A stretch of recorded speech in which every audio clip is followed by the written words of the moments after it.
الحمد لله رب العالمين والصلاة والسلام على خاتم الأنبياء والمرسلين سيدنا محمد وعلى آله وصحبه أجمعين.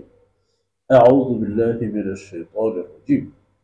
ما كان محمد أبا أحد من رجالكم ولكن رسول الله وخاتم النبيين وكان الله بكل شيء عليما. يا أيها الذين آمنوا اذكروا الله ذكرا كثيرا وسبحوه بكرة وأصيلا. هو الذي يصلي عليكم وملائكته ليخرجكم من الظلمات إلى النور وكان بالمؤمنين رحيما. سبحانك لا علم لنا إلا ما علمتنا إنك أنت العليم الحكيم. رب اشرح لي صدري ويسر لي أمري واحلل عقدة من لساني يفقه قولي واجعل لي وزيرا من أهلي رب زدني علما وارزقني فهما. ثم أما بعد. گرامی قدر بھائیوں بہنوں اور پیارے بچوں، ما كان محمد ابا احد من رجالكم، جناب محمد صلی اللہ علیہ وسلم کے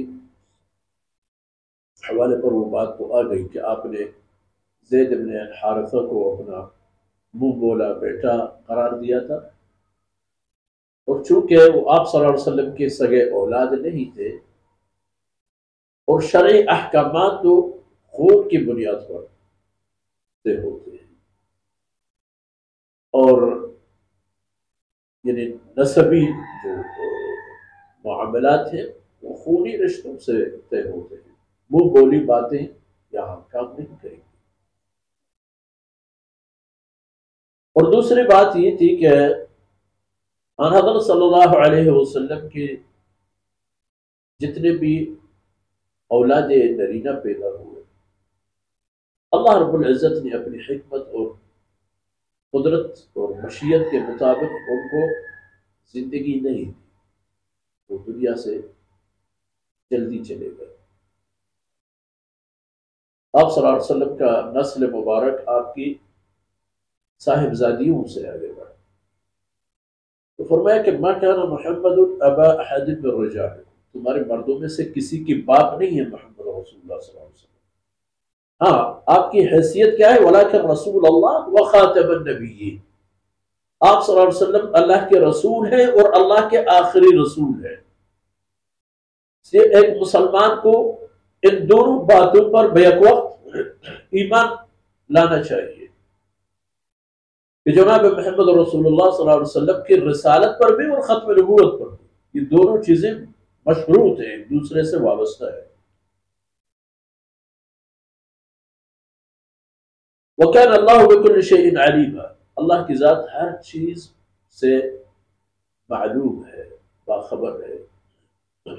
کبھی کوتاہی، عقائد کی انحراف، ابھی لوگ کیا کہیں گے، بعد میں لوگ کیا کہیں گے، یہ سب اللہ کے علم میں ہے، اور اللہ رب العزت کو اس کی پرواہ نہیں ہے، اور اللہ کے رسول کو بھی اس کا پرواہ نہیں ہے کہ لوگ کیا کہیں گے۔ اللہ کے رسول اللہ کے پیغامات کا تابع ہے، وہ ایک ذرہ بر برابر آگے یا پیچھے نہیں ہو سکتا۔ اچھا، یا ایھا الذین آمنوا اذکروا اللہ ذکرا کثیرا، اے ایمان والو اللہ کو یاد کر لیا کرو، بہت زیادہ یاد کرو، اپنے وقت کو اللہ کی یاد سے پر کر دو۔ اور اللہ کی یاد میں یہ بات بھی شامل ہے، اور میرے مسلمان بھائی، کہ ہم اگر بازار میں لین دین شریعت کے مطابق کر رہے ہیں وہ بھی اللہ کی یاد ہے، وہاں بھی گویا کہ ہم نے اللہ رب العزت کا کوئی حکم نہیں توڑا ہے۔ تو اللہ رب العزت نے ہمیں یہ احکامات صادر فرمائے۔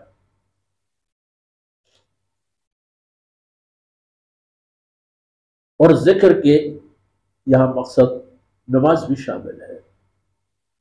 نماز تو ایک مخصوص عمل ہے جس میں تمام اذکار موجود ہیں، اس کے علاوہ بقیہ اوقات میں بھی اللہ کو یاد کر لیا کرو، اس کے احکامات پر چلنے کی صورت میں، اس کی فرمودات پر عمل کرنے کی صورت میں۔ وسبحوه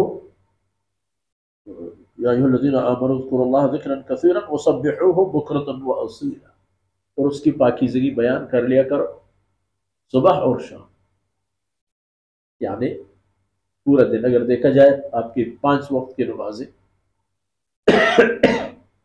شروع ہو جاتی ہیں فجر سے، جو سورج طلوع ہونے کی نشانی ہے، اور مکمل ہو جاتی ہے عشاء اور مغرب کو۔ مغرب تو رات کی آمد ہے اور عشاء رات کی نماز ہے۔ والذی یصلی علیکم وملائکتہ، اللہ کی ذات ہے جو تم پر رحمتیں برستا ہے، اور فرشتے بھی تمہارے لیے، یعنی مسلمانوں کے لیے، یصلی علیکم، اللہ کی ذات تم پر رحمتیں برستا ہے اے امت محمدیہ، وملائکتہ، اور اللہ کے فرشتے بھی آپ لوگوں کے لیے دعائیں مغفرت کرتے ہیں۔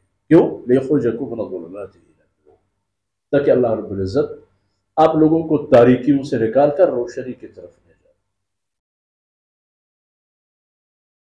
وَكَانَ بِالْمُؤْمِنِينَ رَحِيمًا، اور اللہ کی ذات اہل ایمان پر بہت، اور محمد رسول اللہ صلی اللہ علیہ وسلم بھی اہل ایمان پر ایک انسان کے ناطے جس حد تک اللہ نے ان کو وسعت صدر عطا فرمایا، وہ بھی اہل ایمان پر رحمت ہے۔ اہل ایمان کا اسے فکر ہے، اس کے غم اسے لاحق ہے، ان کا ہمیشہ فکر مند ہے۔ یہ ہے اللہ کے رسول اور اس کی حیثیت۔ اللہ رب العزت کو تعین سے درگزر فرمائے۔ وصلی اللہ علی نبینا محمد وعلی آلہ وصحبہ۔